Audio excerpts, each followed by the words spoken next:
All right, everybody's good then? Kick the pig. Kick the pig. All right. All right. All right. It's the 1st of November. What year is it? I don't care. Don't say the wrong one, because Teflon will. I'm not kill saying you. any year at this point. It's 3308. This is the Loose Screws podcast. I'm Commander Jay Antrax, and I'm joined tonight by Commander Chig, Commander Data, Commander Nurgle, Commander Teflon.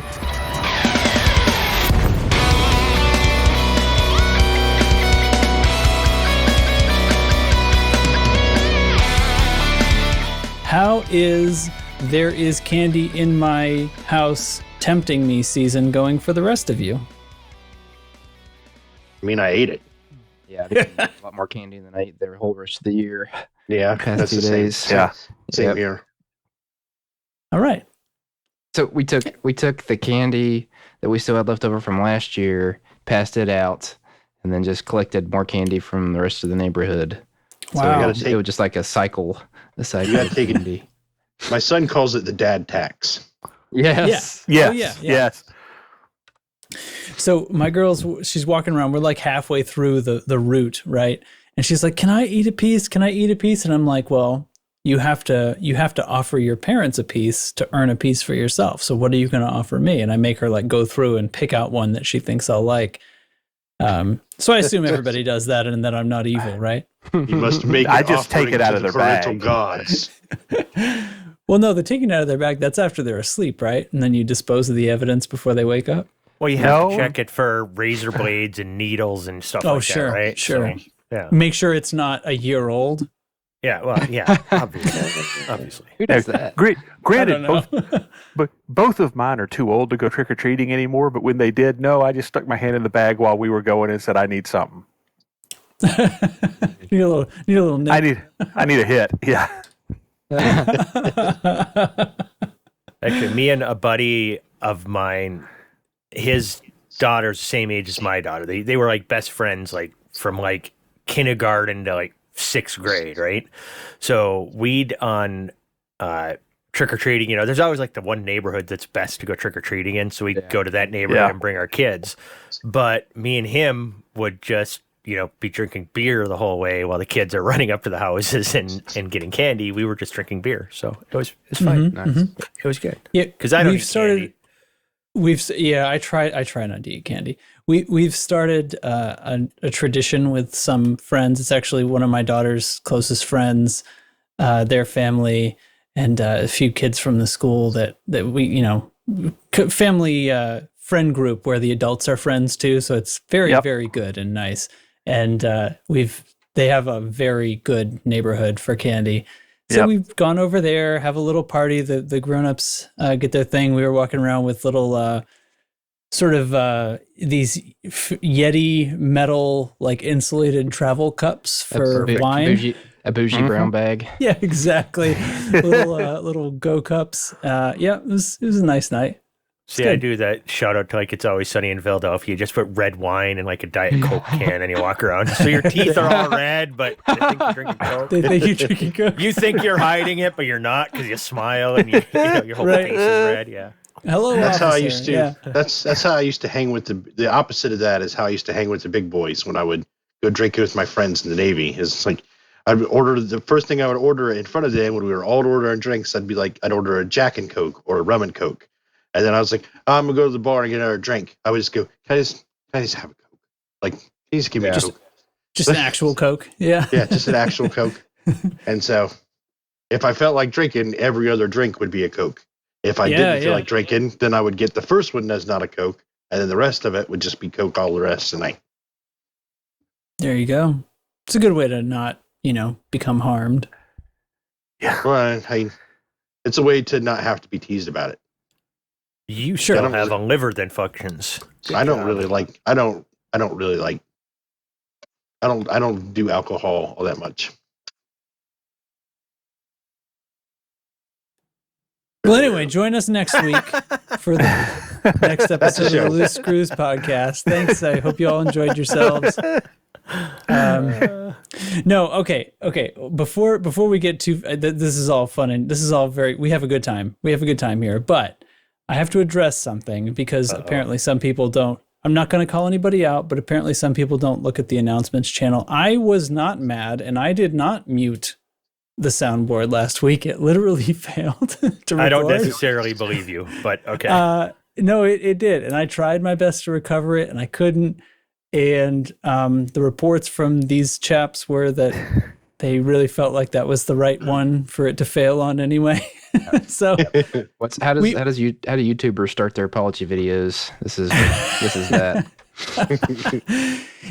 I think I always kind of felt like we were going to achieve a stasis, achieve a level, like we'll eventually it'll even itself out, it'll self-correct. The universe, as Nurgle said before we started recording, the universe has issued a correction to us.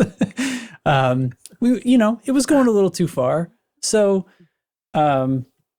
many of the sounds have been deleted off the board. I think we're down to a manageable number, and most of them, just the stuff we actually need, and a couple of classics like the rim shot and dramatic chipmunk. Vaguely appropriate. R.I.P. fart sound. We hardly need it. Apparently the fart sound took a dive. It was I a will casualty say this, of this like, whole culling. We did, and I deleted a lot of the sounds off the soundboard. That was me. Mhm. I went But and you I put a deleted lot of them there. I put a lot of them there, yeah. And Are you the person who played all the sounds last week during the course of the show? I still blame Dubs. I did not play all the sounds last week. No, I played. Oh, I played all the some. sounds. Carefully worded. Yes. I did play some, but I did not play all the sounds. Nobody heard a damn one of them. Well, on that note, I do want to say that I took responsibility and deleted all the crazy ones that I had on there. So even though I am an agent of chaos, saying that, I just want to guess what? Chicken butt. Chicken butt.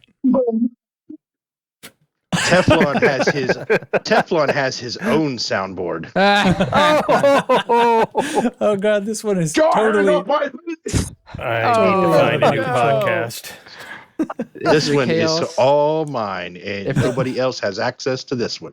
If Niggas electric sex. If the chaos destroys the system in which we are present, then I want a what good pair is of the electric chaos? sex pants. And I even put on here an old favorite of Chig and Nurgles. Holy Oh, fuck! God. All right, I'll That was see you the all first- next week. That was I deleted that one like a month ago. All right. Okay, listen. I'm done. Listen. Everybody, it's story time. Tell me how your Halloween went. So we're recording this one day late because of the trick-or-treating Halloween American extravaganza celebration. How did your Halloween go? Who wants to go first? I'll go first. Oh, that was Let Data awesome. go It was so first. simultaneous in my head. Data, you go. Okay. All right. Thank you. I didn't get to watch as many Halloweeny movies as I wanted to this month, but I did You finally said see. weenie. I was going to say that. Not too many spoopy movies, but I did get to see The Shining and then Doctor Sleep The shitting. Don't get sequel. us sued. to it. And I'm always skeptical of sequels. Don't think they'll be as good, for various The reasons. Shining but 2? Electric Yeah. Boogaloo? What are Yeah. we talking about here? Yeah, Doctor Sleep is the sequel to The Shining.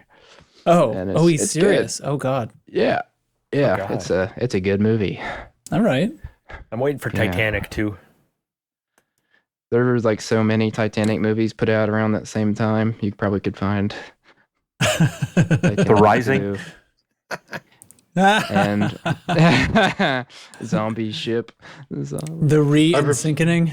I prefer the Titanic from Ghostbusters Yes. when it sails into port. Yep. Yeah. That's good stuff for sure. Yep. Finally Yep. makes it to New York. Is it like during the mayhem scene when all the ghosts are running around? Yeah, that was before they actually Yep. found it and knew that it split in half.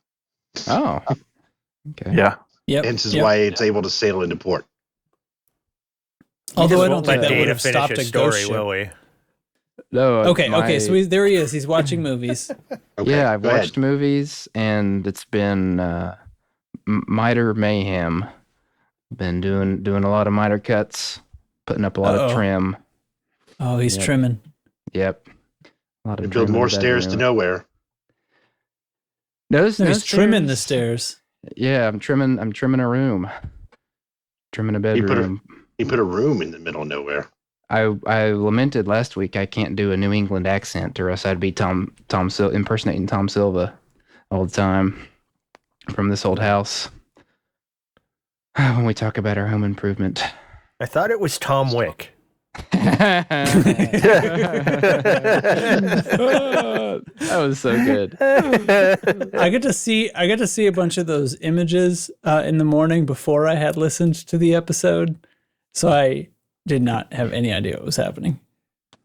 Yep. I was like, that doesn't look right. Yeah. I'm not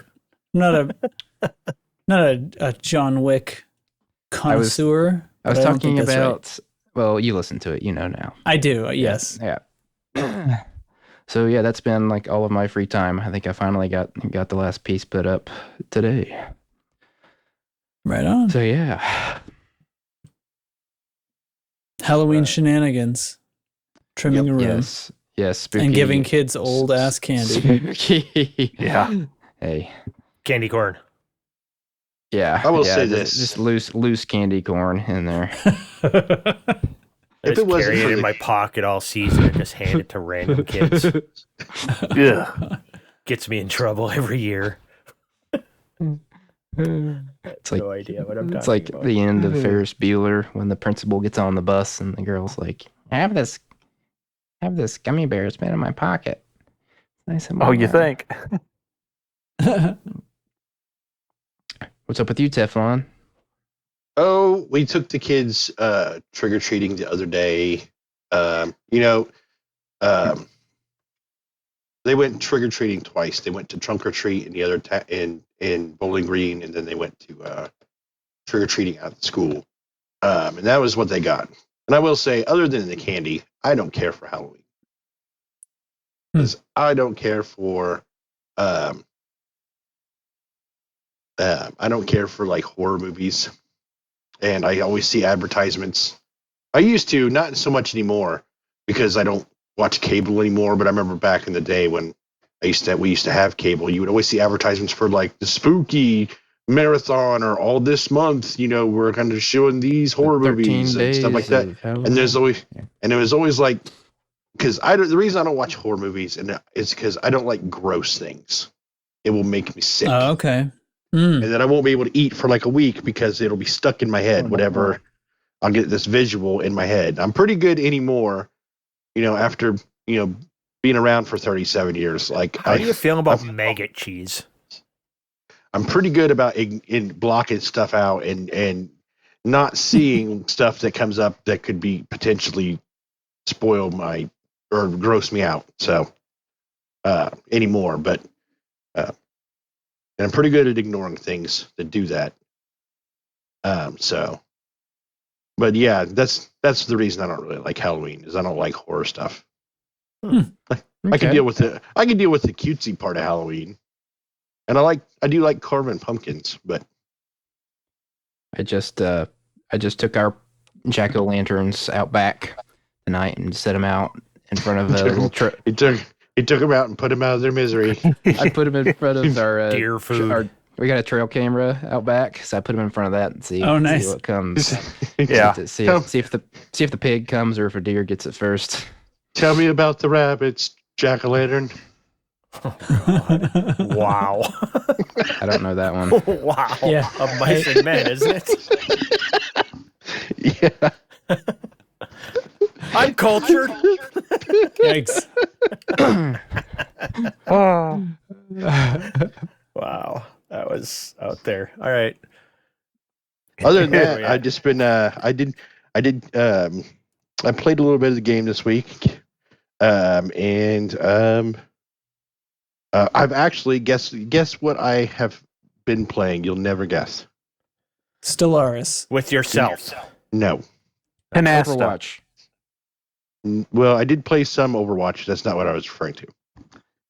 I started playing a game on Game Pass called Power Wash Simulator. Yeah. I've heard of that. And that is a surprisingly, like, it's very satisfying game to play, let me tell you. Yeah, it's really good to listen to podcasts to, or just to listen to music and just kind of relax, because there's no stakes to it. You know, you're just power washing shit off, and it's pretty relaxing. Huh. Is there ever like little Interesting. tiny spots that you miss and you can't see where you Yeah, missed? so there's a button for that you hit, and it'll make any dirt spots or will flash and glow for a second. Now that's not always easy to see, especially if it's a tiny little speck, or if it's near the same color as that flashing light is. Like when I did the house that was all yellow, that made it a little bit hard to see. But I mean, it's not like it was nothing like overly frustrating. That's a nice feature. Yeah, and so yeah, I've cleaned a bunch of things. I've cleaned everything from houses to skate parks to cars to motorcycles. If people are curious about Game Pass, use it now, because I fear the golden age of Game Pass will be less golden in the near future. They're going to start raising the price on it. When you see them reporting about, yep. When you see them reporting, That's the name of the game, isn't it? Yep. They've Get 'em lost enough hooked. money on it, and now they're going to start Just raising the like prices. crack. Yeah. Damn Just like Netflix, the golden age of streaming back in like 2010 to 2015. Yeah. Everything was on And Netflix or Hulu. Well, It let was me tell perfect. you, Disney Plus just got the rights to Doctor Who, so There you go. pretty soon Disney will just own everything. Yeah. So this podcast will be brought to you by Disney. Yeah, they've actually contacted me about this. It actually wasn't because of last week is the reason I had to take the Palpatine thing off. It's because I got a letter from Disney's lawyers. Yeah. Oh, They are serious. They For threatened sure. to break my legs. it doesn't seem like something they do, from their marketing and everything like that. It just doesn't seem normal, but they do that. They're they real threaten it. I don't aggressive. know. I can't confirm or deny that they've ever actually broken anybody's legs. Well, I did have a friend that talked smack about him on a podcast, and he said he wasn't scared and he was going to keep doing it. And then, like, he just disappeared. Whoa. I don't know what happened to him. Like, he disappeared off my Steam's friends list and like my Discord friends list, and They took him into the tunnels underneath Disney World. his phone number comes back that number doesn't belong to anybody anymore. Oh. He's dead. Well, anyway, who hasn't told their story yet? You and Chig in Nurgle. Completely disappeared. Oh, we're still on this, huh? I don't know. I let it go. I let it go. I don't think it was that funny. Yeah, you never know. They're not all going to be winners, folks. I basically told my story. That we have our Halloween tradition fun business, and other than that, whenever I've had a time to play the game, I did, and it's bug murder. Operation Bronze Medal. It continues for a little over a week as of today. So I did my funny bit already. Somebody else go. Step into a Slim Jim. There's a funny bit? oh god. Nurgle. Now you'll wonder whose Nurgle. soundboard that is.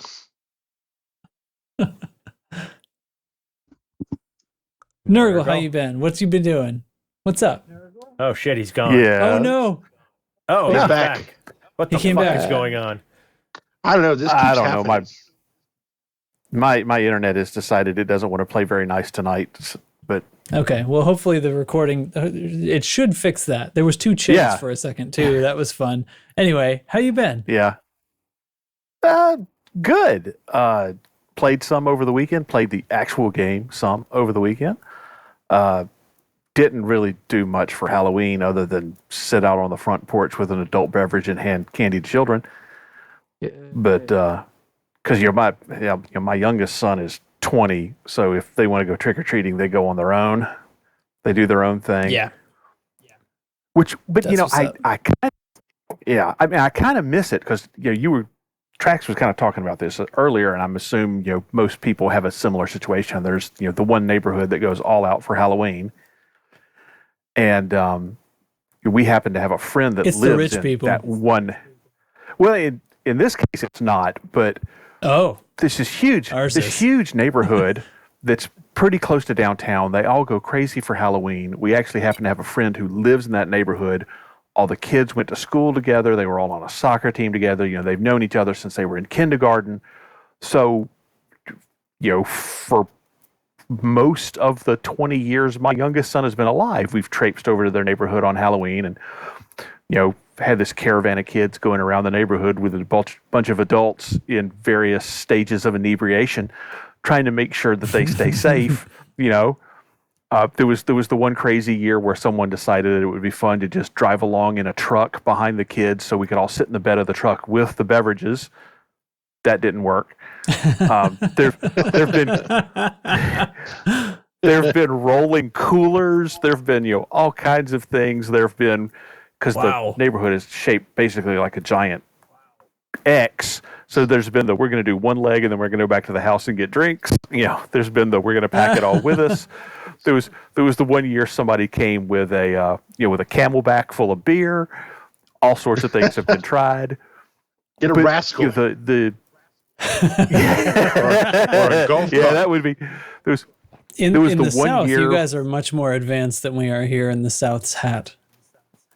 Yeah, and there was the one year when we all got together and I found at some novelty store, those hard hats that hold the 2 beers with straws.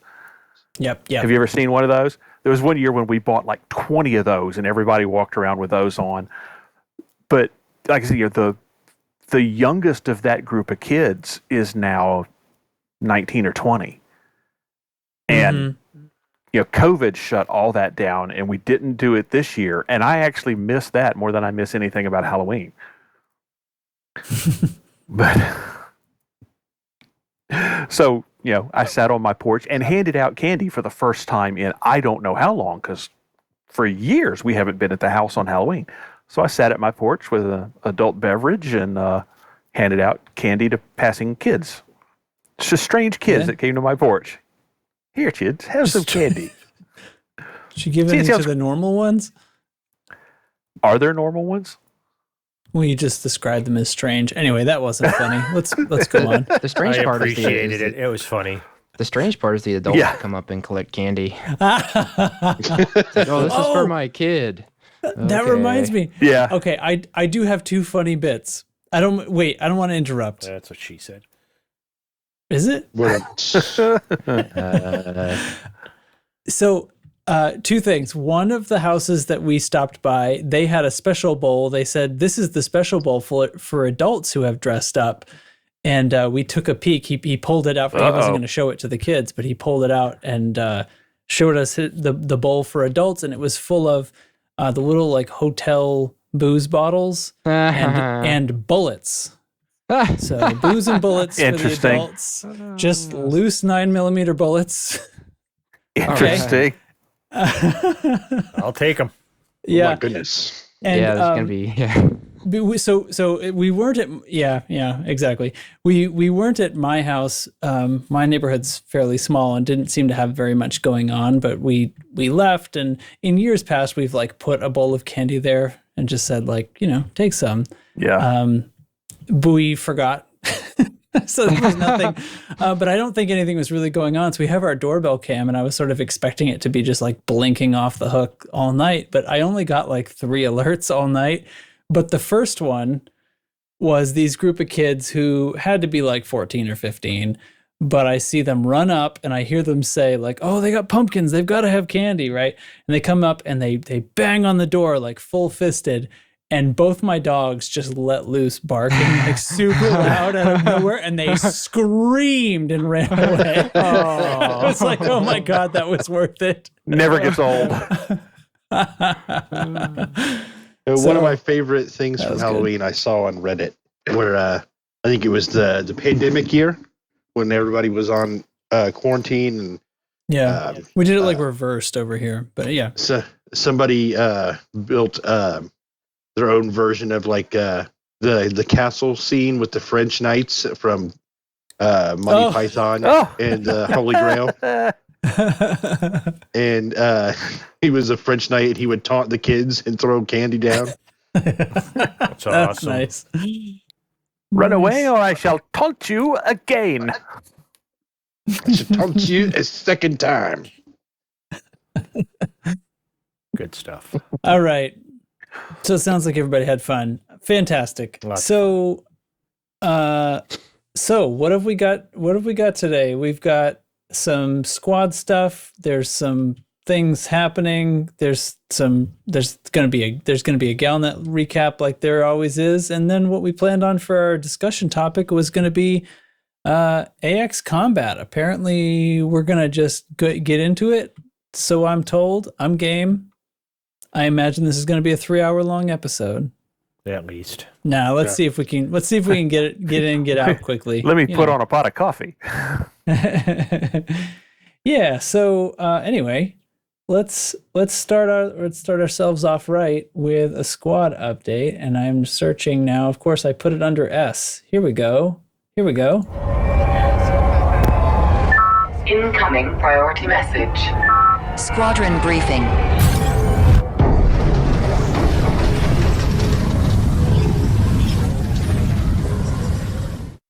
All right, we got to get Teflon to record a new squadron update intro with his new soundboard.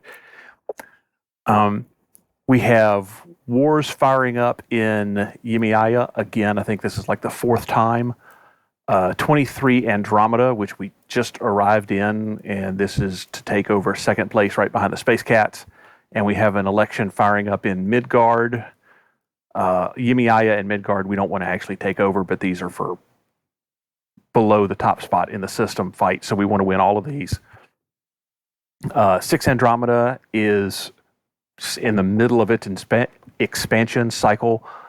The current target for that looks like it's going to be Cempsigi. It's a completely harmless landing spot. It's another Antal system. And the only reason we're going there is we decided not to fight 6 Andromeda when it wanted to shoot up to 80-something% and go into expansion. We are still trying to build our influence in Tripu, Calarum, and 4 other systems. Those are all in the standing orders post. And we have 3 systems, Unktomi, Maikoro, and Snoqui Xian, that are kind of right at the very bottom of the overheating range at 65 plus, which we need to reduce. And again, all of that is in the standing orders post in the Loose Screws faction channel in the Discord. And I wanted to take a special opportunity here to remind everybody that when you're doing BGS work, to please go to that standing order post and mark that post with the emoji for what you did, because that serves a couple of purposes. The most important is when you go and mark whatever BGS activity you just handled, the person who comes along a couple hours behind you and goes to look at that post to see what they need to do can see what's already been done and can decide to fill a gap somewhere else. But if you go in there and you mark what you've done, there may... What happens then, Nurgle? There may or may not be a little contest going on during the month of November, and the winner may or may not receive a reward for their participation. And that's all I'm going to say about that. Is this reward financial in nature or maybe favor based? I am not going to give anything else away. Oh, interesting. That information is classified. Thank you, It sound- TechBot. It sounds like the droids from Phantom Menace. Can you just say Roger, Roger whenever I we was say thinking something war smart? games. Do it. Roger, Roger. No.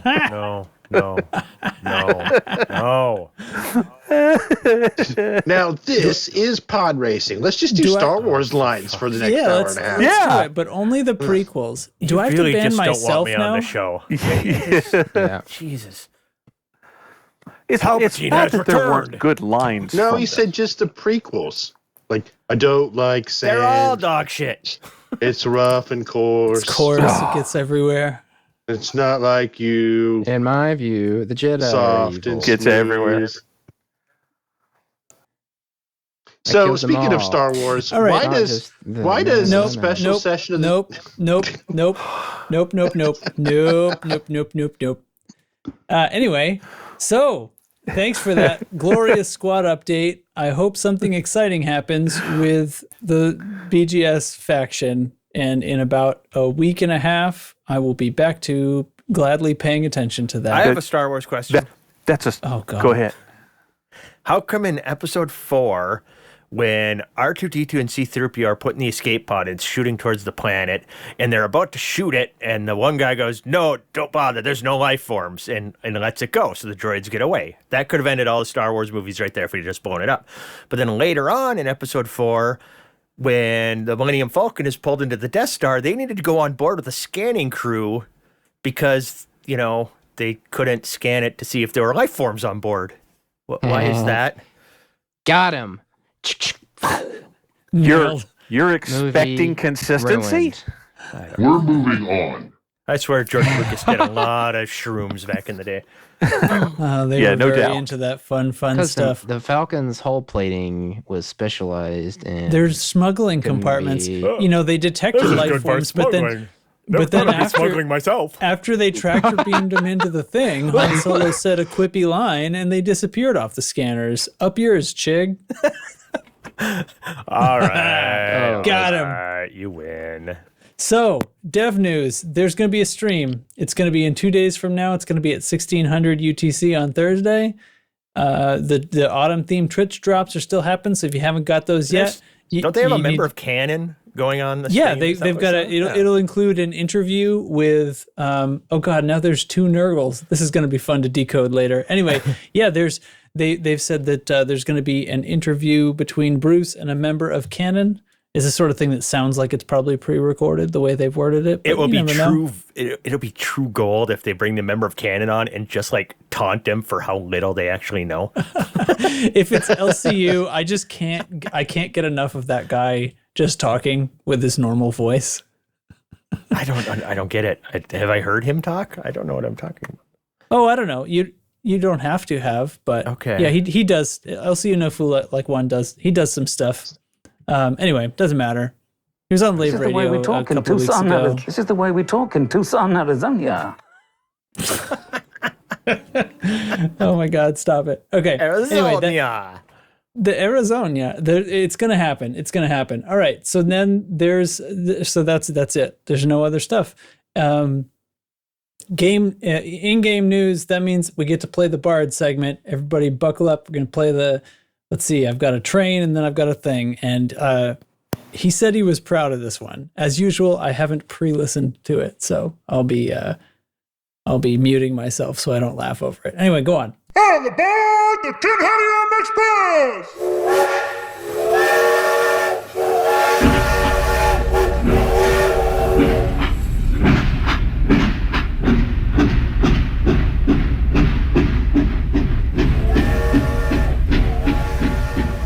Been staying up late for a few nights, hanging out with the bioscience team, and we're all working together on a new strain of onion head. And I swear to God, one of the experiments started bubbling up out of its beaker and started dancing. But the story gets weirder. On October 25th, all the strains we were working on started bubbling up and mashing together like they were calling for unity.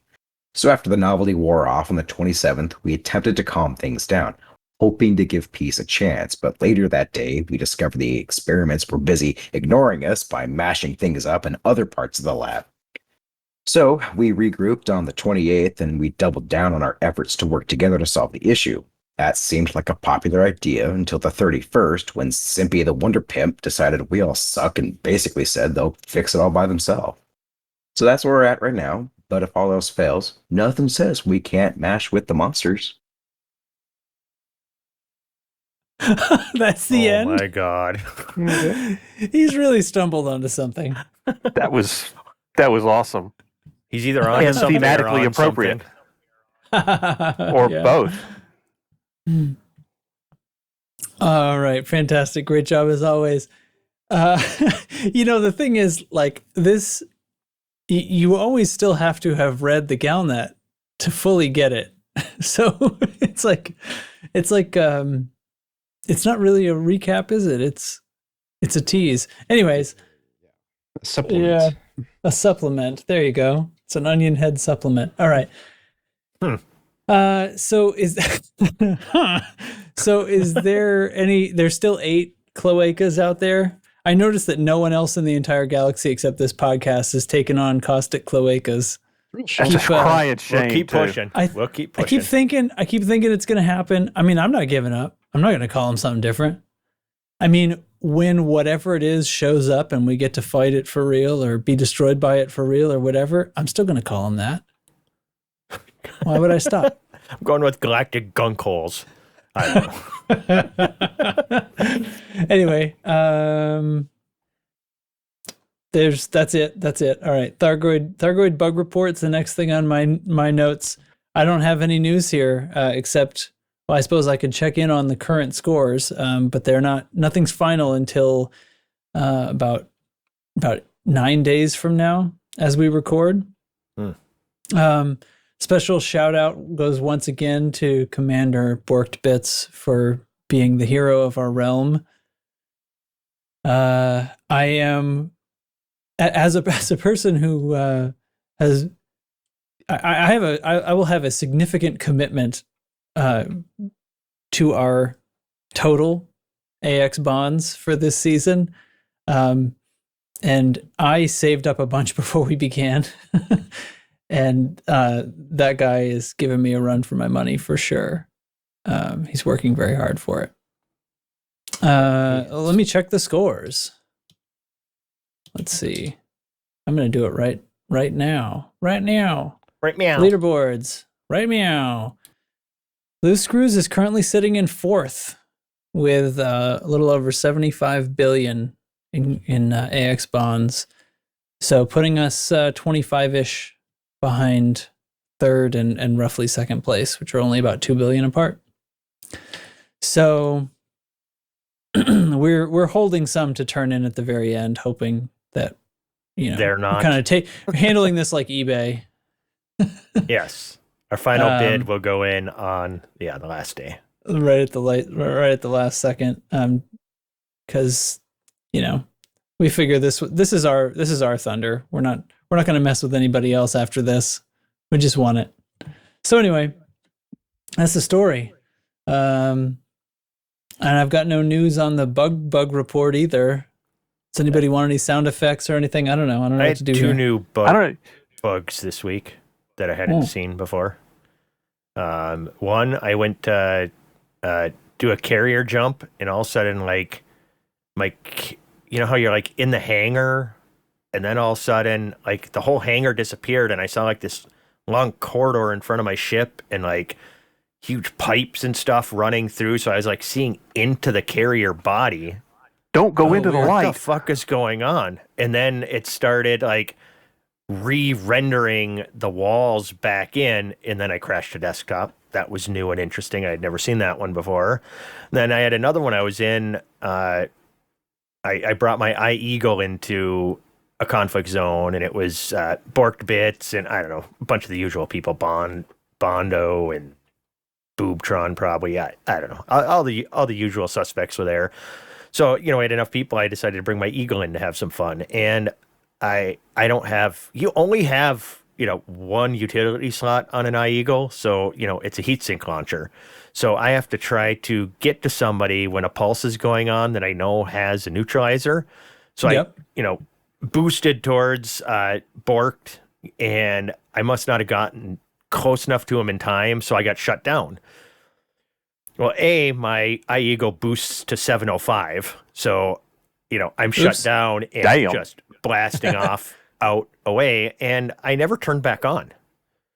I was permanently shut down, and I kept being like, it's been a long time, and I'm telling the guys, I'm like, I'm still shut down, and I just kept going, and I'm like, I'm going to see how long it takes to come back on, and finally, after the correct number is 30 seconds, by the way, for the listeners at home. This is after about 3 minutes. I decide that okay, I got to log off and log back on. So I log off, log back on, and when I log back on, I was like 150 kilometers out at that point.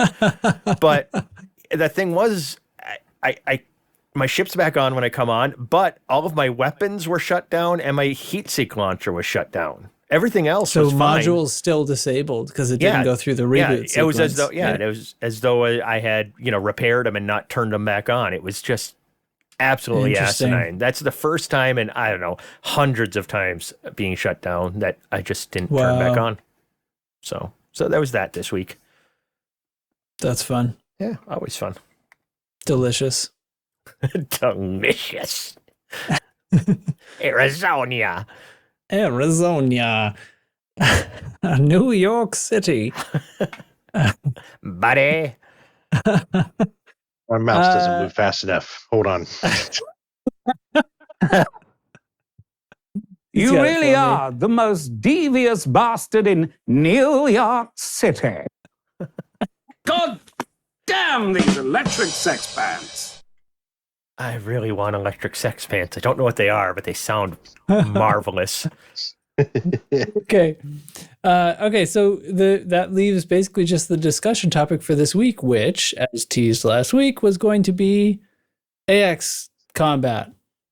Hold on. Let's do something just real quick. You don't need to do a sounder, but I want to congratulate McGeek. He hit elite in trade this week. Oh, Chig Chat, you mean? Yeah. No, we don't need a sounder. No. Just real quick.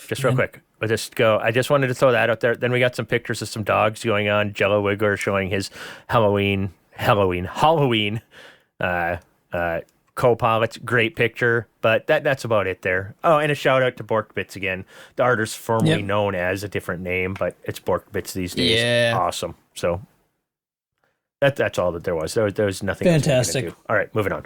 Okay, we're just gonna talk about Thargoid stuff because it's easy for somebody like me to think that everybody knows what you mean by the shutdown field and all that stuff, and occasionally we just do a little recap on stuff like that. So I'm going to go ahead and play the Thargoid sound since I have one, and then we're just going to, I don't know, I think this is your idea, so we're going to jump in.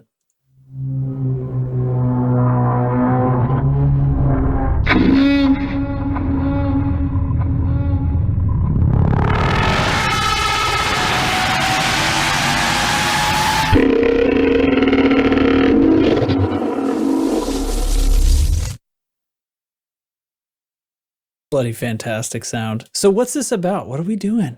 We start from the beginning? Well, let me just say, reason I thought of this is because we just talked about shields randomly out of the blue a couple weeks ago, and it was a big hit. People were very happy about that, and we realized, we play this game so much, and we've been playing it for so long that we forget that we have people newer listening to the show. So we just kind of, just go about talking in jargon and talking about things like we assume everybody knows what we're talking about. So I thought it might be fun to, talk about the bug hunting a little bit and, what some of the things are and see if, there's questions. I know, Nurgle has been getting in just a tiny bit, so he might be a good guy to ask questions as we're discussing some stuff because he might not fully understand some of the mechanics. Keep us straight for if we talk past it or something. Exactly. And Teflon has been in there quite a bit more, but he's at a different level than some of the other people. Then there's me and you who fucking have killed so many freaking We just bugs. live this shit. Yeah, I mean, honestly, I was looking at it and I've earned at least probably 20 billion in bonds, probably 25 billion in bonds since I've been elite in combat. And I have not gotten to Elite 1 in combat yet. I just want to throw that out there. That's fucking bullshit right there. I'm telling you. That's a lot of bugs to kill to not get another rank in combat. Not just that's just me randomly bitching because I like ranks and stuff. But yeah. Anyway, So where do you want to start? I mean, should we start with the mechanics of the whole thing? There's also a lot to do with ship builds and stuff like that. What's the good way to approach this? I would say start with the basics of ship builds and probably why you want to go shieldless, and then get into the mechanics. Let me mention something on the ship build thing. Like, we tell people, like, I was very cavalier about telling people just to come out and shoot with us, early on. And then poor Diani Symbiont showed up one night in a Type 10 and got blown up like 10 times in a night. And I'm like, he thought, this is the biggest, baddest thing I can possibly present. I'll make a good showing. And it was awful. Yeah, it was poor a guy, like disaster. barely made his rebuy. Yeah, and that's where I learned my lesson. It's like, no, let's be nice. Let's give people some advice. So the other day we were shooting bugs, and I said to the guys, you know what? I'm going to put together just a good beginner build for people that then they can come out and hunt bugs. And I was trying to build a Phantom. Now, reason I like the Phantom. So is that what you pull? Is that what you would pull for the beginner even still right now? Honestly, here's the reason I think a Phantom makes a good beginner build. A, it's fast as shit. That helps you escape easily. You can get over 300 armor and still boost to 590, I think, with a decent 3,000, I think you probably mean. 3,000, yeah. 3,000 armor and boost, to 590. I mean, that's a great combination to get away from stuff and survive. So I still think the Phantom is the best beginner ship for bug hunting. Not that it can't be used for, all bug hunting. I've soloed a Hydra in a Phantom, but I think for beginners, it's a great ship. And having built a shieldless crate to go out bug hunting in, I have to admit it's a pretty damn fine ship for it. Yes. But what I ran into when I was building a beginner build is I just kind of stopped because I'm like, what's a beginner build? Not a lot of engineering, no Guardian stuff, trying to determine what a good beginner is. And then I just kind of hit myself in the forehead and I'm like, no, why am I doing a beginner build? This is endgame content. I think you should have your engineers unlocked for the most part, at least, your major components, your thrusters and your power plant and your distributor. I think you should be able to grade 5 those 3 things at least before you go out bug hunting. And armor's another big one. And that's when all of a sudden I'm like, beginner build is kind of relative. Yeah. You know what I mean? I get what you're saying. I'm going to take a little different approach though, or not approach, but there are sort of fewer engineers needed to be maxed on AX combat than there are for like PvP content. True. Because you don't need all your weapons. You don't need all the weapons. You can't engineer any of the AX stuff that's worth it. You need shields. Armor. Yeah. You don't need shields, and we'll talk about why. You need armor. You need hull modules, which are like the same engineers anyway. You need thrusters. Yes. After that, you are probably fine. You're going to want to engineer the distributor and the power plant as well, and just all your core systems, as much as you can. But, there's a lot that's being left out there. Now that I started going over it in my head, though, I guess you want brew because you need the lasers. You need that laser. Yep, long range. The way we do it, I mean, you don't really need the laser is not what's killing the Thargoid, but the way we do it and the way we suggest people do it if they're going to come out and play with us is a long range thermal vent beam laser. It's the only sort of normal weapon you'll have on there. Yeah, you'll help us down the shield. You're not going to really damage the Thargoid, but you're going to be able to tag the Thargoid to collect your bonds and keep your distance from the bug so you don't get murdered super fast. Yeah, so the thermal vent keeps you cold. So, I mean, well, we're not describing like an exact build because that would be probably pretty bad audio content. There are plenty that we offer as far as actual Coriolis links and stuff like that. But the main things are speed and understanding what makes you an easy target for a Thargoid and trying to not be that. So, and Thargoid Interceptor specifically, because the Swarm and scouts, they don't scouts. give a shit what your temperature is. Right. Those are sort of a different animal. They do far less damage. Well, the swarm notwithstanding. But anyway, as far as interceptors are concerned, you're wanting to stay cold and you're wanting to stay fast. The basilisk moves at 530 meters a second. If you can outrun that, you can outrun any Thargoid. The rest of them are a little slower. Yeah, if you can outrun that, you can dodge a wrench. Right? Yeah. Dodge a ball. So the Thargoids have trouble shooting you if you're cold. That doesn't mean they can't shoot you if you're cold. Like if you're flying in a straight line to their vector, like if you appear to be motionless to their movement vector, then they will still shoot you. But if another you're way of moving saying in a that nice is curve, if you're in their face, they'll shoot you. In a yeah, straight I line in mean, front of you them. want to get specific about it. Like if you're under 20% heat and you're 15 degrees off the center of the Thargoid moving in a curve, you won't be hit. And don't be mistaken, For the most part. if you're cold, if you're cold or hot doesn't make you more attractive or unattractive either. It's not a threat thing. A lot of people Well, it try does. to get It just themselves hot. doesn't matter to the Thargoid. The temperature thing only makes you harder to hit, not harder to see. Oh, I see what you're saying. Yeah. This is like the whole support ship. This is part of the whole support That's ship like discussion. We should playing table that. with people and they talk, it's like, I got super hot to try to draw attention for you. That's not how it works. No, They don't. No, in fact, the Thargoid chooses a target from any of its available attackers about every 30 seconds.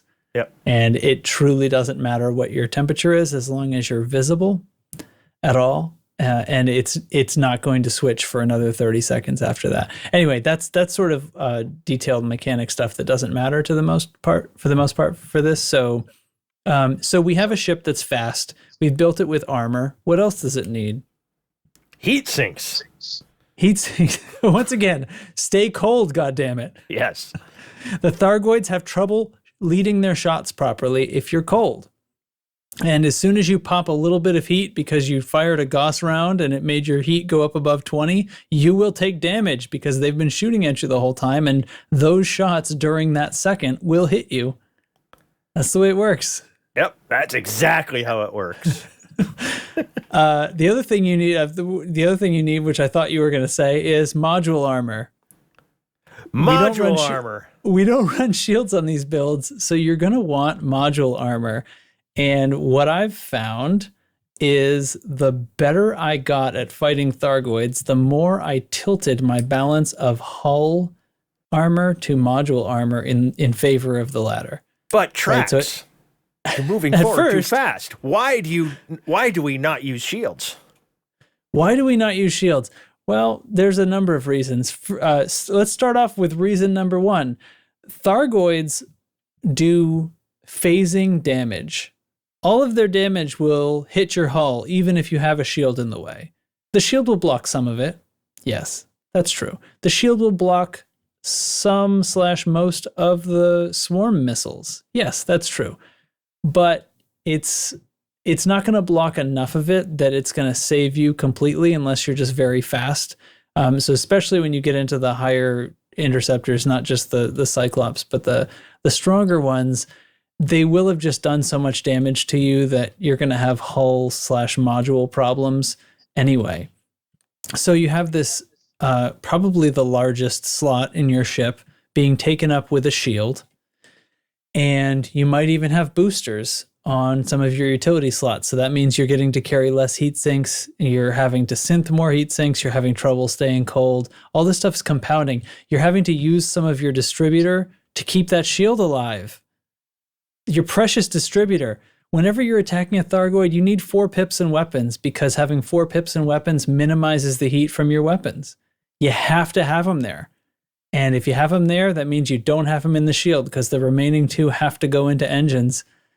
So your shield is paper thin whenever you're doing that. And the poor thing is just going to fall right over the minute you start getting attacked. And then what good is it doing you? It's not even blocking the 90% of the damage that it used to be blocking. Oh my God. Facepalm. Oh my God. Facepalm. But Not to mention it keeps you warmer. That's what I say. Reason number 2, which should have been reason number 1, because we talked about being cold, and a shield will make you hotter and easier to hit. Yeah, it makes you a slightly bigger hitbox technically, although I don't think that matters the most. But it makes your ship hotter. You're using more energy. You're producing more heat. One of the weapons, one of the countermeasures that you can use in various points of the Thargoid interceptor fight is throwing on silent running. Especially at the end of an attack run, if you manage to kill a heart and you're wanting to move away, I will often throw on silent running in that moment just to make absolutely sure that I stay cold long enough to get outside of their attack range, which is 3 kilometers. And throwing silent running, guess what? Disables your shield anyway. So if you don't have a shield to worry about, you can freely turn on and off silent running whenever you want to pass inside of 3 kilometers of a Thargoid and want to not get hit. Throw on that silent running. It makes you essentially a blurry target to them, no matter what your heat is at the time, no matter what you're targeting or anything like that. You'll also use silent running in order to build heat, because at some point you're going to probably get caustic damage, and the best way to get rid of caustic damage is to overheat yourself. Why don't we use decon limpets, Chig? Because they suck? Because they take fucking forever, and it's a module that you don't want to carry around, and they're slow as hell. And it takes what am I supposed to do with that? Takes up a module space. Yes, you can use them on yourself, but you can just silent running, fire your guns once. You heat up enough, usually with one fire of your weapons, that you're going to heat up. That's going to be gone. Drop a heat sink, and you're cooled back down. That's the way you get rid of caustic. Now, could you help a teammate by putting a decon limpet on them? You could, but in the heat of combat with everybody flying around and trying to get close enough to put that limpet on, it's just not efficient at all. It's a total mess. You got to slow way down, and you know what you don't want to do when there's Thargoids around? Slow down. We mentioned speed is one of the best things for fighting Thargoids. Yeah, you got to be cold and you got to be moving. If you slow down and you're near them, it's over. So you don't generally slow down. That's why it's so tough for this whole support ship thing to work, because support ships are really good at bolstering shields, but we generally don't use shields for good reason. So then we're left with repair limpets and decon limpets, and that you have to get pretty close and be matching velocity with people. It's very difficult to do. And still maintain all the things that are going on in the fight. So for the most part, our ships, we carry the repairs that we need for ourselves. The best Thargoid fighting ships are self-sufficient. They have AFMs for repairing modules, and they have repair limpets for repairing hull. And having another ship that you're reliant on for that would slow things down tremendously in a way that's not really tenable. Yeah, doing Thargoid combat in a group is fun as hell, but it really is kind of, a bunch of individuals taking care of themselves, all working at beating the shit out of a bigger target. Yeah, it's not a D&D party. Yeah, I did put together a support Python here on Coriolis. So what are you putting on that? So, and this is just something I thought about while I was trying to think of what could a support ship do. I didn't do decontamination limpets because it takes too long. I did put a repair limpet controller on there. That way you can shoot a repair limpet at somebody if they need one. Because I have found that a lot of times when I'm out there fighting interceptors and I get caustic damage, I have to overheat in order to get rid of that caustic substance, right? Yeah. And when that happens, my cargo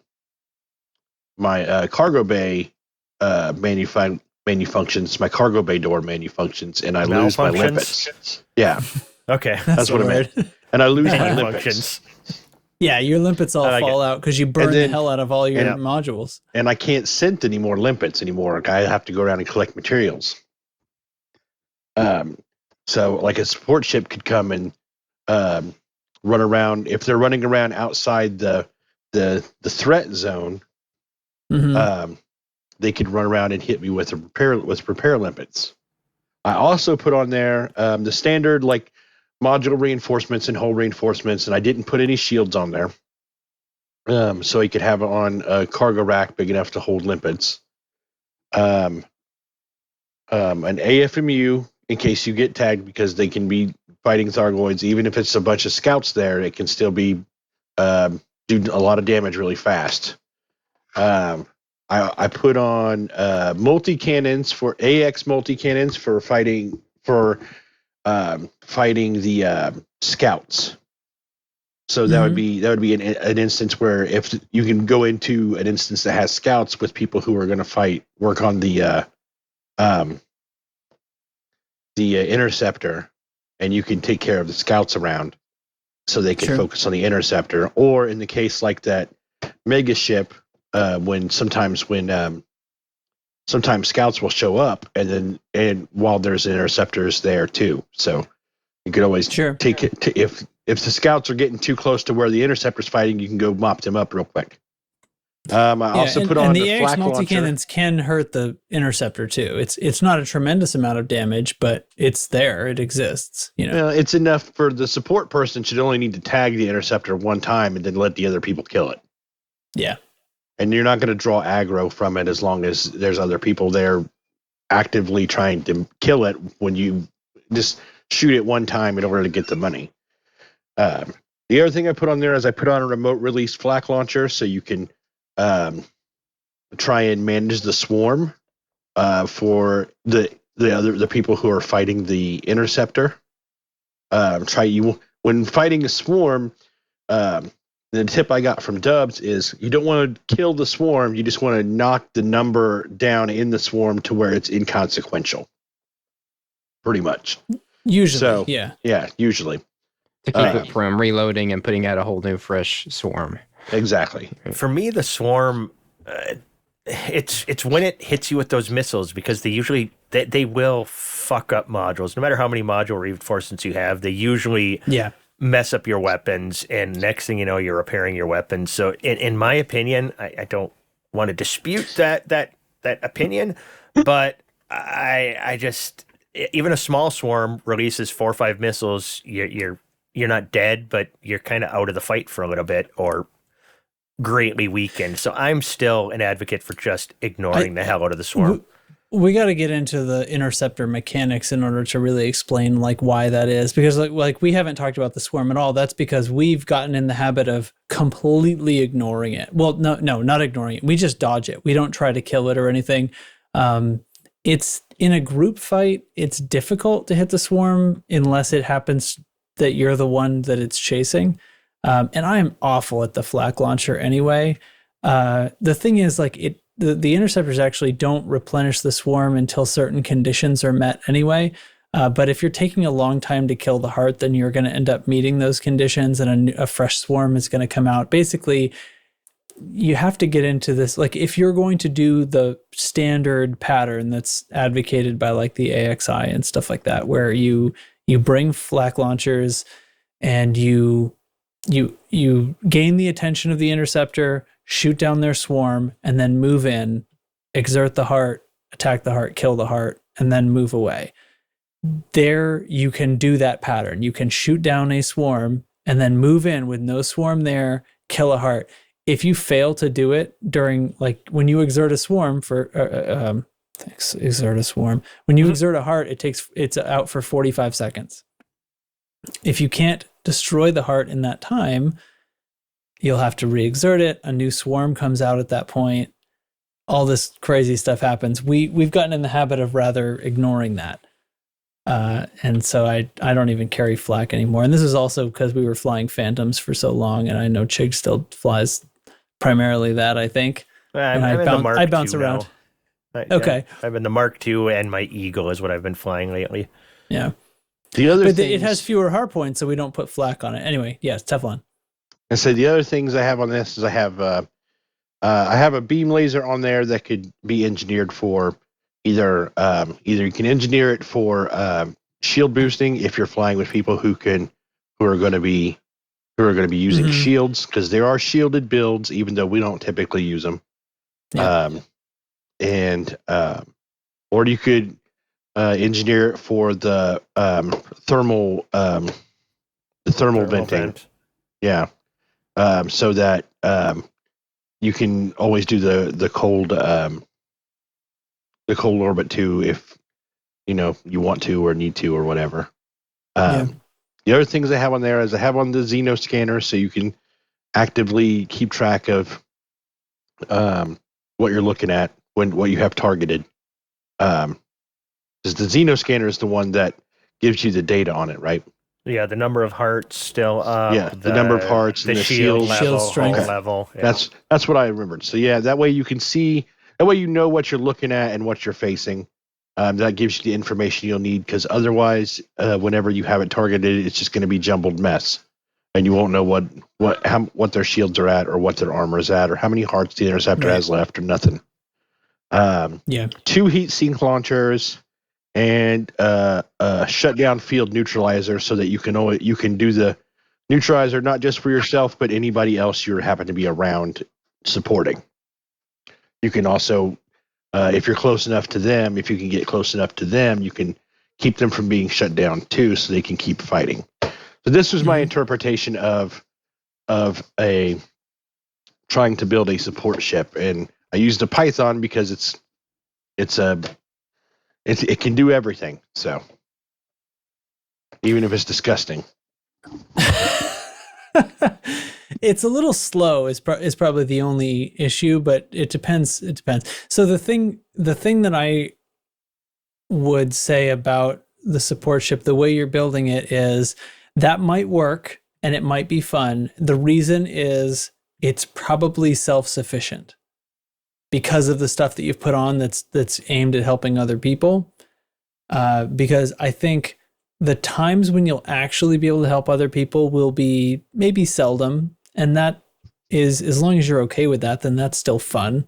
Because that's the ultimate goal, is to have fun. But ultimately, like, you're going to be able to attach repair limpets to people sometimes, but it's difficult, and they have to sort of decide to fly up next to you and match vector with you, right? So it's a little tough in that sense. But yeah, if somebody ran out of limpets and you've got 128 of them, then great.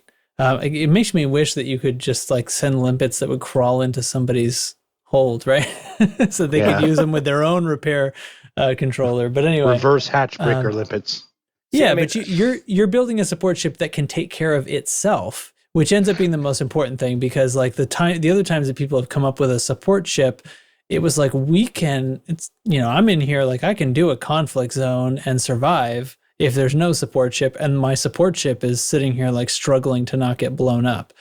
So that was the trouble. So as long as it's self-sufficient, then there's an opportunity. Maybe we'll find the mechanic of wing strategy that it could actually be effective, I mean, this ain't gonna all I did was build this in Coriolis, so like I haven't even put in the engineering and stuff for it yet. But the only thing this is really not going to be very effective against is against the interceptors itself, because the only AX weapons it has is the multi cannons. I put 3 multi cannons on it, large sized, and it's really just for.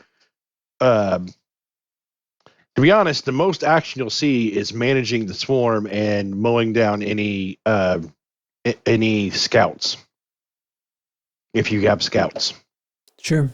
This just means like if you're going into thing, you can take care of the scout problem if it's an instance with a mega ship, or if you're looking for signal sources.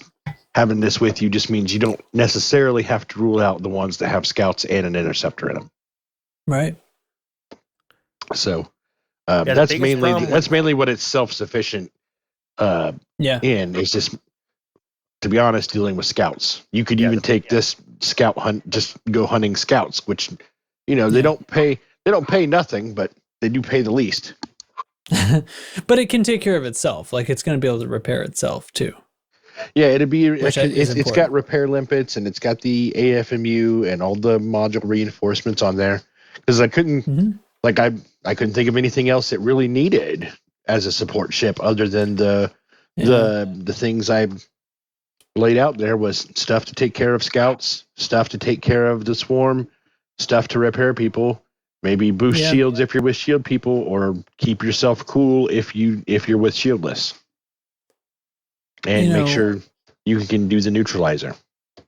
Right, the neutralizer too. Because I can't help you maintain your heat. It's it's kind of an indictment of the game mechanics, the way they're designed. Like I remember on a recent stream or interview or something, somebody said that the devs were sort of shocked and amazed to see AX pilots not bringing shields into the fight. And there's a little bit of question about whether beginners should bring shields into AX combat, but because AXI does all their beginner builds have shields, and I don't know, whenever I've talked to those people, they've said, yeah, that's just for comfort. It's Their just beginner people AXI's don't trust beginner not builds, having shields. AXI's beginner builds for the Chieftain and the Mark II are both shieldless. The only shielded one beginner really? build they have up here on their website is the Cutter. Oh, I think that's changed recently. That's on their website. Those are the three beginner builds they have. Okay, Yeah, all right. Well, I'm never looking mind. at it right now. Forget the apocryphal things that I said a moment ago. Anyway, I don't remember what I was talking about. Somebody else talk. Okay, never mind. I had to yell at my dog as soon as you said that. I had to mute to holler at my dog. So let's do the mechanics of the fight, right? I can't tell if Chig has stepped away from the mic. I'm gonna just launch into it. Okay, so the interceptor has a pattern. Well, this is like some of this is typical video game stuff. It has sort of a pattern of behavior.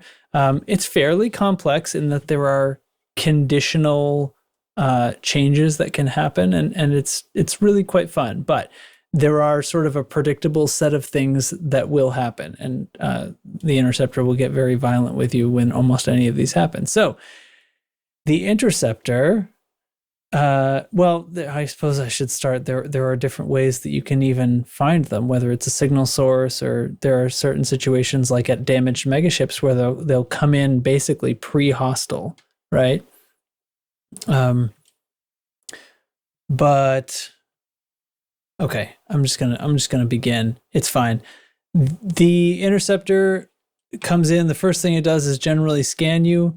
You have a few seconds where it's figuring out whether or not you're a threat or not, I guess. I like to just light into them during this period because it gives me a couple of extra seconds before they start attacking back to establish my orbit. That's what I do. I just shoot them. Yeah. I come in, I let them start the scan, and that whole time I'm kind of moving sort of down and backwards to make them chase me. And by then we're into sort of this long curve that's sort of a big circle or an orbit. So I'm already kind of moving in the right direction. And then I fire a Heatsink and begin shooting. And usually that first heart will go down quickly before anything complicated happens if I do it the right way. So the whole life cycle of a Thargoid heart is that they take a certain amount of damage the whole time they are healing their hull. So you have to do enough damage in a short enough time to out damage their healing capability. And it's greater for each interceptor, but basically that's the deal for each of them. Some, the higher ones have higher armor, but you got to do enough damage in a short enough amount of time, and then the heart will begin to glow. At that point, the healing stops, and you just got to shoot that glowy part. Is it the whole pedal? You shoot the glow part. You shoot the glowy part. All right. You shoot the glowy part. That's a question that comes up now and then. You can't just hit the pedal that's glowing. You got to hit the glowing part. It's very small. Yes, it's difficult to hit. Yes, Gauss is a pain in the butt to aim if you're not used to railguns. That's part of the skill check that's going on here. I don't know. How much armor you got? Get in its face and shoot it point blank. That's a good way to hit it. That's a good way to hit the first heart. Yes, that's right. So after you'll eventually deal damage to the heart. Even if you don't kill it, the damage you do to the heart stays. It can't heal its hearts. It can only heal its hull. So even if the heart disappears and you have to damage the hull again to bring it back out, the heart damage you did before will remain. So you don't lose any progress there, but you do have to re-exert the heart. And when you do that, when you have to re-exert, the swarm then has gone into missile mode, and it'll start shooting those fast-moving missiles at you. They move at over, I think it's around 600 meters a second, maybe more. They're very fast. They do a hell of a lot of damage to your external modules, including your guns. So if at all possible, you want to get that heart every time it exerts. You want to kill it. You don't want it to have to re-exert. So after that first heart is destroyed, after any heart's destroyed, really, they'll go into a sleep phase. Well, I will say, like, to go back to destroying the heart, like there is the visual cue for knowing that damage is permanent is the fact that the whole pedal crumbles off. So the whole pedal disappears from the Thargoid. Oh, if you kill it, yes. If when you destroy the ship model actually changes. Yeah. So you'll see it's just a notifier of progress there. Mm-hmm. Yeah, that pedal will fall right off and it'll roar. When the Thargoid loses a heart, there's a sleep phase, which I think lasts 45 seconds. It's not quite a minute. This is the point where you can cause its special attacks to happen or not. So it has a few special attacks like caustic missiles, which are slow-moving missiles, but when they hit you, they cause caustic damage, which is horribly destructive, and you have to burn it off with heat.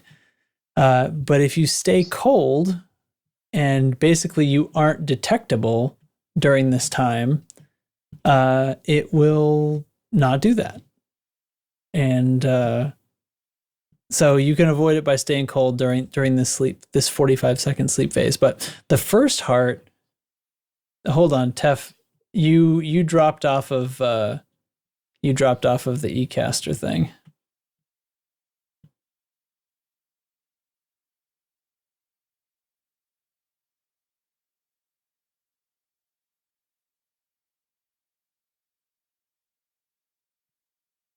Oh, there, he's back. Okay. There we go. Okay, sorry about that. No. I was just going to say you can also outrun those caustic missiles because they're so slow. The caustic missiles are very slow. I think, I don't know, how do they move? 250 something? It's very slow. Yeah. But they'll try to catch you off guard.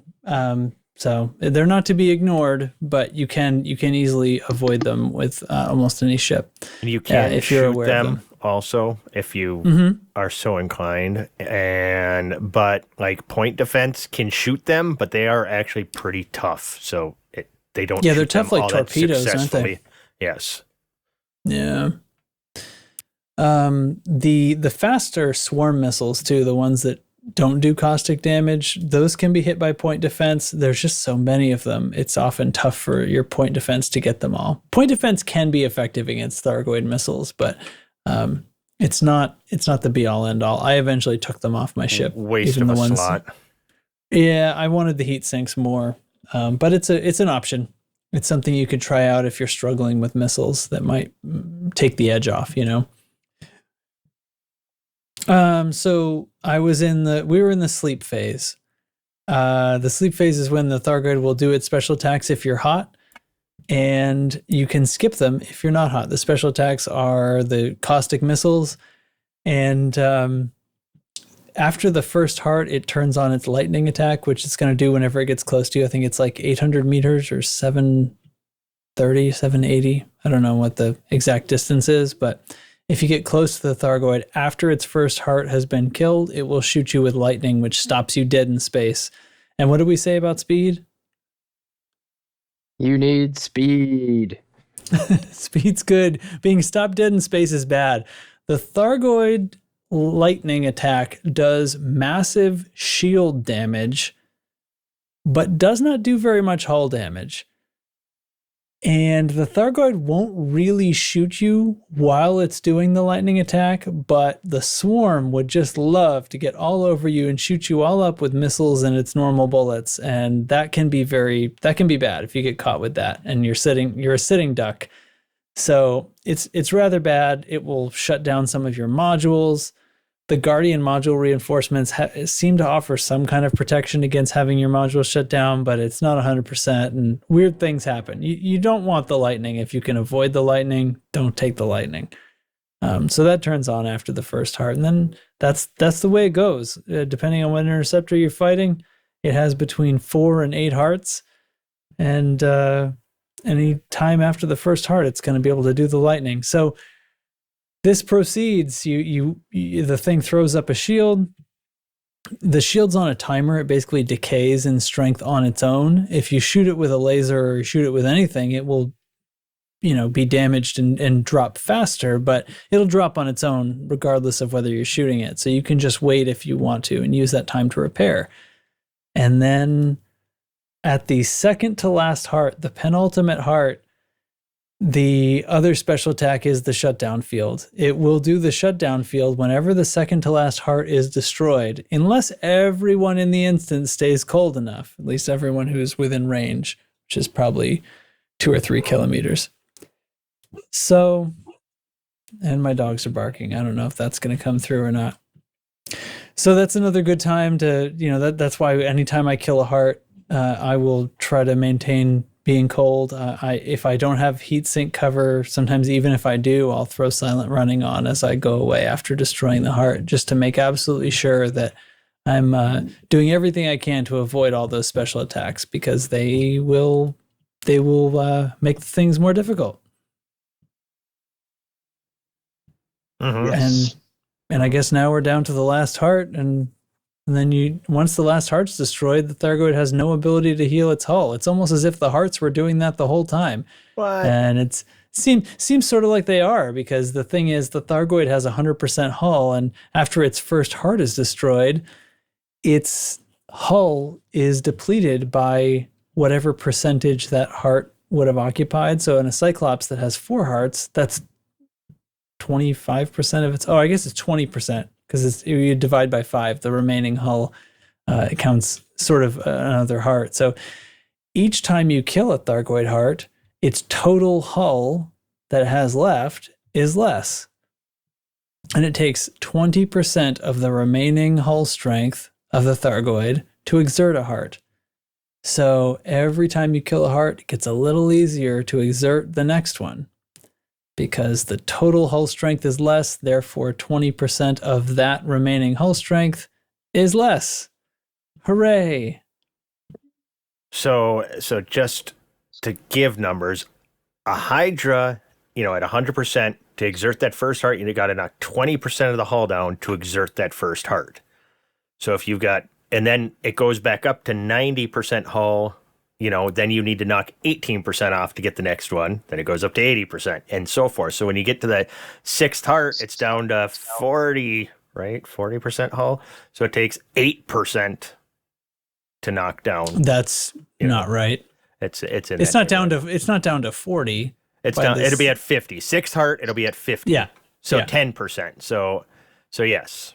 So it gets way easier. It takes half the damage to exert a Hydra heart when you're down to 3 hearts, right? Mm-hmm. Yeah. Mm-hmm. Mm-hmm. Yeah. So it just gets easier. So if you can kill the first heart, you can kill the rest of the damn bug. Just keep that in mind. I would say if you can kill the second heart, because of that lightning attack, right? Because in the first heart, it doesn't matter how close you get to the Thargoid. You could, like Teflon said, you could get right in its face and just bullseye that heart all day long, and it's not a problem.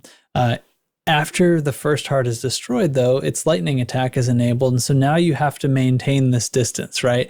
Gauss or any of the AX weapons have a limited range. They can't be engineered, so they're only good out to 3 kilometers, and at 3 kilometers, the damage fall off is so massive they're doing almost no damage. It's not even worth pulling the trigger.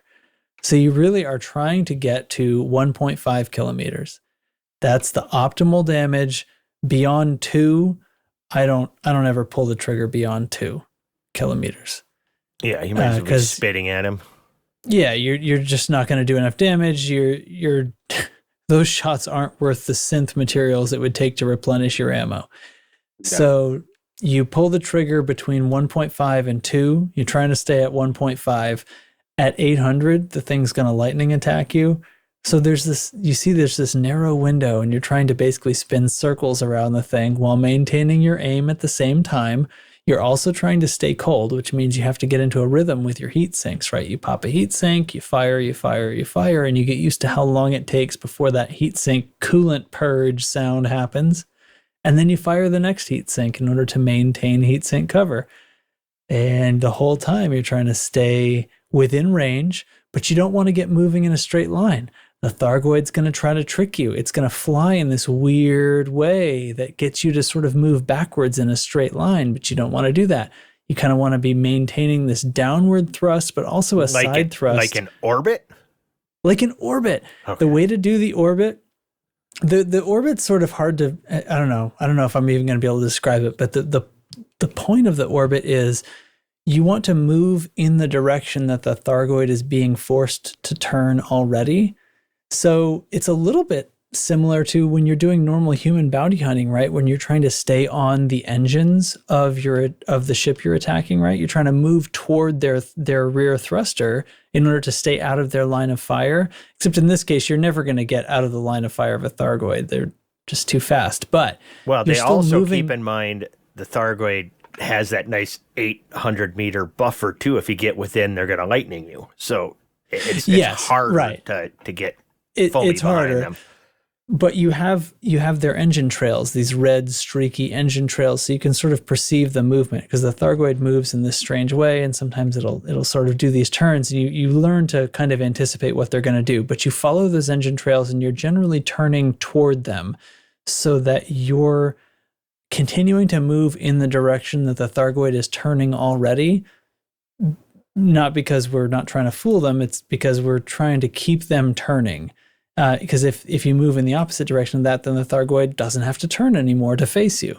So you're kind of creating a curve in 2 dimensions. I usually thrust down and then either to the left or right, depending on where the engine trails are going. And then I roll the ship so that I keep moving in those 2 dimensions. And I'm basically drawing kind of a corkscrew in space.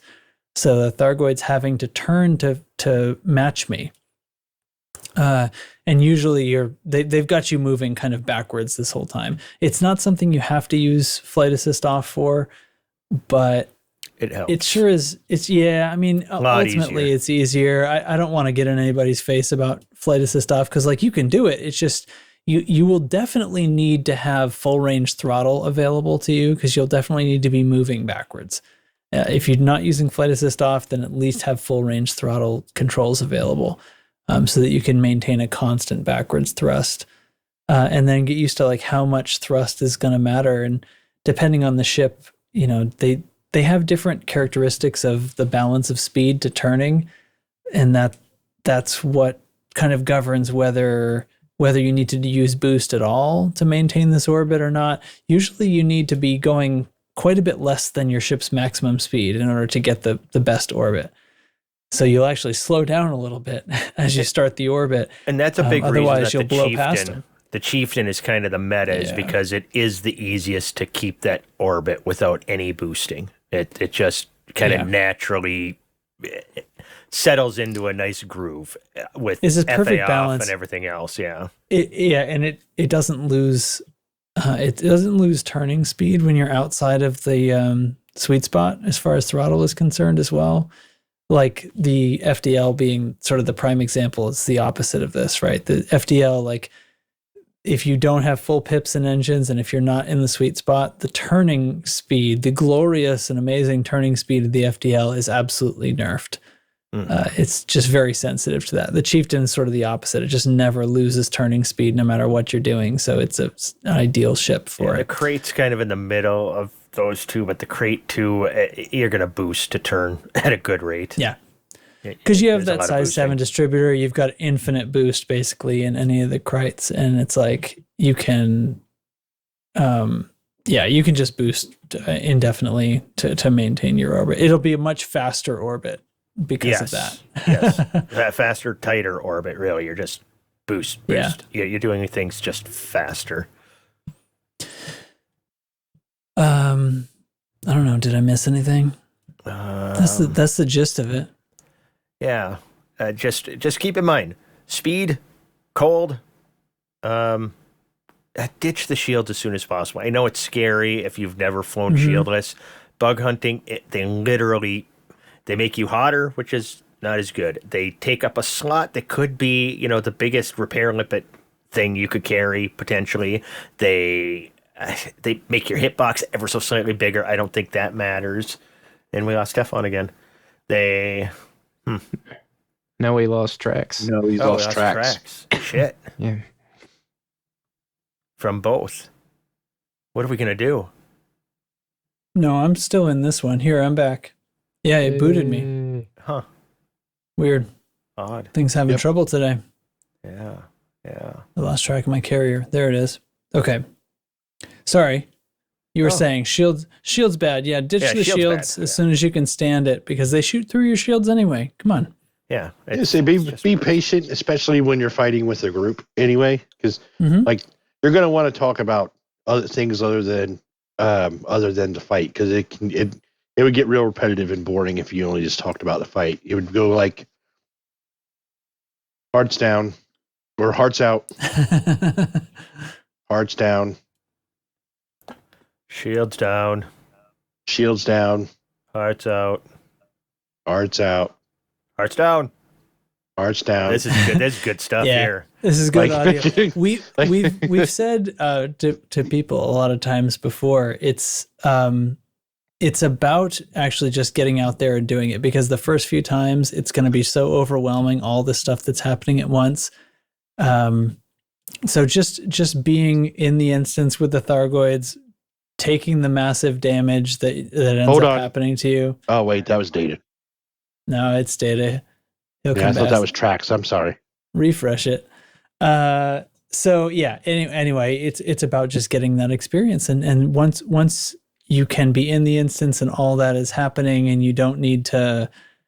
You're not panicking and losing your head about it. That's when you start to gain the ability to. Oh, I have caustic damage. What should I do? Okay, I'm going to fly away. I'm going to turn on silent running, and I'm going to boost, or maybe start my frameshift drive or something, so that I heat up and kill that off.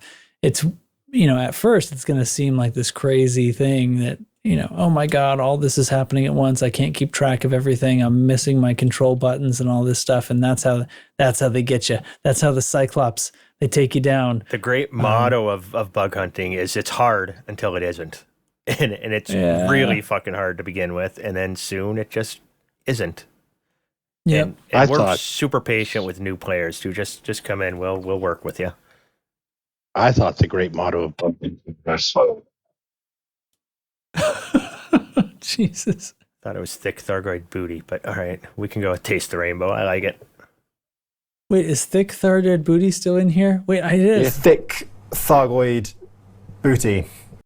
Actually, that's Stefan's motto. Never mind. I told you I didn't get rid of. The only one I got rid of that I didn't put on there was the fart one. Okay. Well, the internet's struggling to keep us all logged into this thing tonight, so I hope the recording worked. I've been recording a backup the whole time anyway, so if something goes wrong, I can revert to that. Let's. Do you think there's anything that we missed? I think at the least we're going to have spawned a bunch of questions, so I'm expecting after this episode comes out for the Axing Questions channel to feel free, come in, talk to us. We can repeat the part of the stuff where we talked about the things for sure. There is no noob too newbie to be cared for by us as far as AX is concerned, because we think it is loads of fun, and that's why we've dedicated 60 days of our lives to getting this damn trophy. I'm actually kind of looking forward for the season to be over, to tell you the truth. Oh, me too. The other day I was looking at I was daydreaming about what I'm going to do when I don't have to only fight Thargoids exclusively anymore. And I was like, oh man, we're going to get a Piranha squad together. It's going to be all rapid fire pulse lasers. You guys, get ready to experience the glory of rapid fire pulse lasers, because it's a sleeper. It's a sleeper. I'm telling you. Oh man, I've always wanted rapid fire pulse lasers. Yeah, I'm telling you. Anyway, is there anything you guys think I missed, or should we just wait for the questions to roll in? Well, I don't think you missed anything. You got anything, Data? You were quiet for a long time. We just We just kept talking. Yeah, you guys had it all under control. Just get out there and try it. All right. Friggin' try It's it. a lot of Come fun. on. It's a lot of fun. Yeah. Just let it happen, man. Just let it happen. All right. Where did cheese at? The Do you want to cheese. wait, I haven't played enough sounds this time. We've gone so in the other direction. I need to. Oh, this one. It's chick chat. Yeah, that's a fact. It's chick chat. Where the cheese at? You don't like it? Fuck you. Damn these electric sex pants. I might I not did know what take I'm over- talking about. I mean, that's entirely. See, I did take over the cheese thing from Chig, and I don't want anybody to think there's any hostility there. Don't worry about Chig. You know, I'm just lazy. He's my best friend. He's my pal. He's my homeboy. My rotten soldier. He's my sweet cheese. Sweet. He's my sweet cheese. Rotten soldier. There's no way that's a real thing. Is there sweet Anyway. cheese? Is there cheese that's sweet? Well, I'll look into that for next week. Okay. Don't derail me. So Is he saying sweet cheese or sweet cheeks? Maybe he's calling me Sweet sweet cheese. cheeks. He says sweet cheese. Yeah. I'm Swedish sure it's cheese. like Swedish cheese. Swedish cheese. I don't know. Yeah. David, you go watch What We Do in the Dark. In the shadows. What we do in the shadows. are you afraid I'm of the sorry. dark? I'm all kinds of things. I'm all kinds of messed up. Data, you go watch What We Do in the Shadows and report back. Go binge watch it all before next episode. You just got homework. Roger that. Sucker. Yeah, way to go. Fucking sucker. Idiot. I knew it. I'm surrounded by I assholes. commend you. Okay, guys, we're starting to step back closer to that line that we wanted to stay away from. Anyway, the cheese this week is Huntsman. It's a concoction of two classic cheeses produced in the English countryside. It's double Gloucester. Gloucester. Thank you. Is a firm, mellow, and tangy cheese made only from the milk of Gloucester cows in southwestern England. While Stilton Blue cheese is a blue-veined, strong, smooth, and creamy cheese with a distinctive flavor profile. It's a difficult cheese to cook with, but it's visually stunning on a cheese platter. If you've ever seen it, it's like the yellow cheese is on the outsides and the blue cheese is in the middle, sort of like a Oreo. Fucking love Stilton. Oof. It's difficult to cook with, but they each could have its own wine pairing, and and it says they go together. They go well with ales and beers. What doesn't? Amen. Let's be real. Amen. All right. So yeah, that's the cheese, Huntsman cheese. Damn right. I'll get myself some. It's named after that stupid movie that came out a few years ago. The one Other with way around, thankfully. Hunt for Red one October. with Yeah, that's great. That's the one. segment. Move That's on. the Move one. on. That's a great movie, goddammit. All right. What's next? What's next, indeed? What are next? I don't know. Movie anniversaries? Come on. Is this really what we're doing? Yeah. Fuck 'em. Let's move on. What? What did this The movie in? I want the listeners to know that I question whether this should even be a segment. Why? I don't know. What's It wrong was a with you? segment. It was a segment when I started coming on here. Oh, and I so know. I just I'm not kind of took blaming over you. it. Oh, we know who you're blaming. You know, 10 years ago, Wreck-It Ralph came out, and that is a fantastic movie. I really enjoyed it. Never actually seen it. Me neither. It's really good.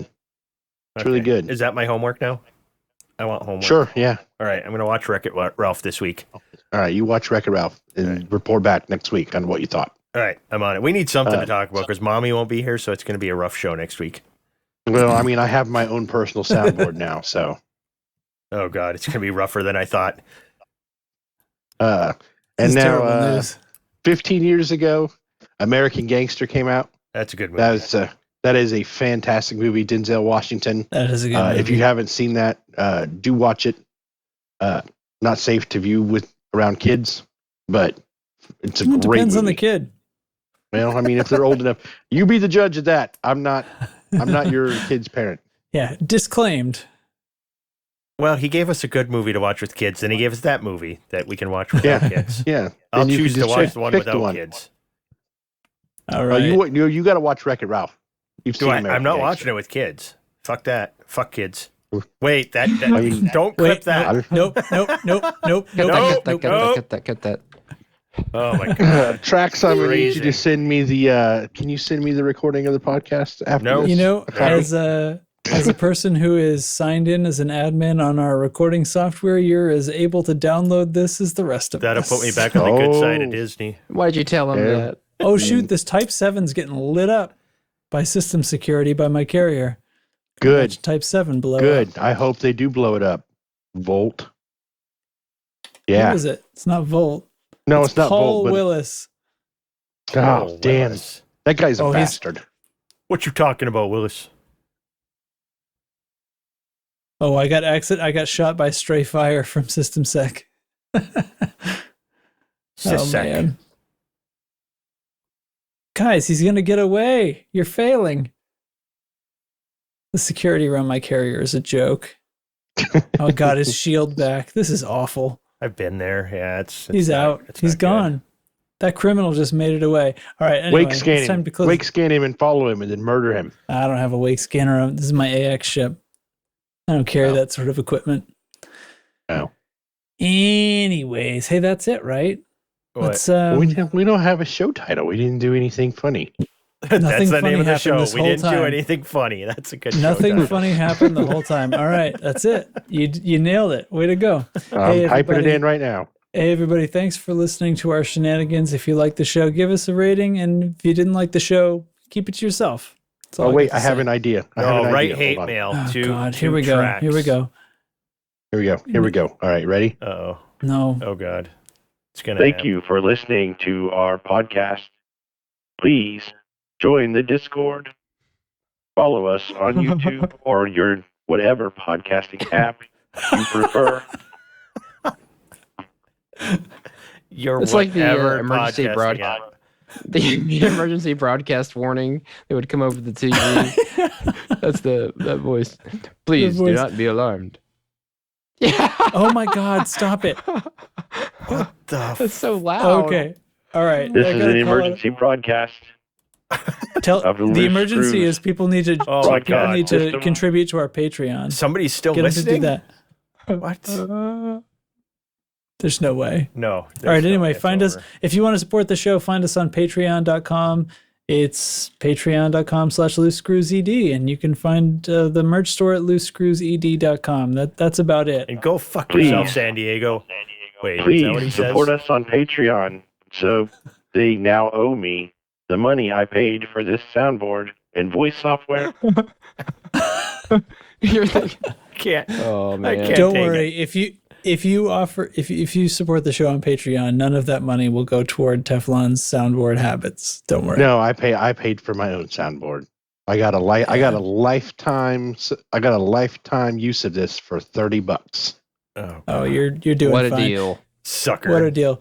All right, everybody. That's it. I That's don't it. want this to end. That's my soundboard right there. It's Okay. happening. It's gonna end. Oh. Bye, everybody. Bye, everybody. Goodbye. Good night. See What are you you next still doing week. here? It's over. Go home. It's over. Stop it, Go meow. home. Christ, if you don't stop Stop it, it. I'm going to stop it. Stop it, meow. You stop it. Stop it, No, you meow. stop You it. hang up. You hang up. You hang up.